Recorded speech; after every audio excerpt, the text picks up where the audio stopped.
Welcome to Andhraprabha. నేను సాయి.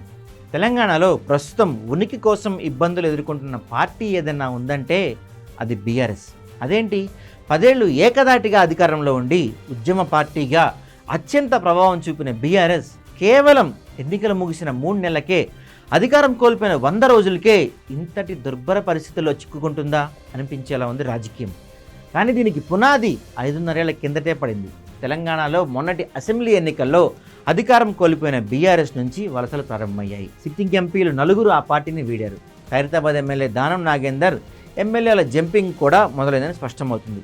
ఇక పలువురు పార్టీ ద్వితీయ శ్రేణి నాయకులు కూడా కారు దిగుతున్నారు. మున్సిపాలిటీలు, కార్పొరేషన్లు బీఆర్ఎస్ చేజారుతున్నాయి. తెలంగాణలో 2014లో తొలిసారి అధికారంలోకి వచ్చింది బీఆర్ఎస్. 2019 మే వరకు పాలన సాగించేందుకు గడువు ఉంది. కానీ ఆ పార్టీ అధినేత కేసీఆర్ ముందస్తు ఎన్నికలు వెళ్లడంతో 2018 నవంబర్లో పోలింగ్ జరిగింది.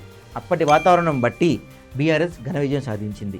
ఇక 2019 లోక్సభ ఎన్నికల్లో సారు కారు 16 నినాదంతో వెళ్లిన 9 సీట్లకే పరిమితమైంది. నాడు అసెంబ్లీలో ఘోరంగా దెబ్బతిన్న బీజేపీ, కాంగ్రెస్ 6 నెలల తర్వాత జరిగిన లోక్సభ ఎన్నికల్లో మెరుగైన లోక్సభ స్థానాలు సాధించాయి.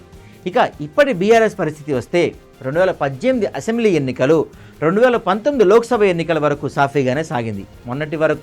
మొన్నటి ఎన్నికల ఓటమితోనే గట్టి దెబ్బపడింది. అసెంబ్లీ ఎన్నికల్లో హ్యాట్రిక్ ఖాయమనే ధీమాతో వెళ్ళి పరాజయం పాలడంతో ఆ పార్టీ నాయకులకు గుడ్ బై చెప్తున్నారు. ఇలా కాకుండా అసెంబ్లీ, లోక్సభ ఎన్నికలు ఒకేసారి జరిగి ఉంటే వారి పార్టీ మారాలనే ఆలోచన వచ్చి ఉండేది కాదేమో. ఎందుకంటే 2 ప్రధాన ఎన్నికలు ఒకేసారి జరిగితే తర్వాతకి ఎన్నికలు ఉండేవి కాదు. దీంతో నాయకులు పక్కచూపులు చూసేవాళ్ళు కాదు. ఉదాహరణకు దానం నాగేంద్ర కనుక లోక్సభ ఎన్నికలు లేకుంటే బీఆర్ఎస్ను వీడి కాంగ్రెస్లో చేరేవారా?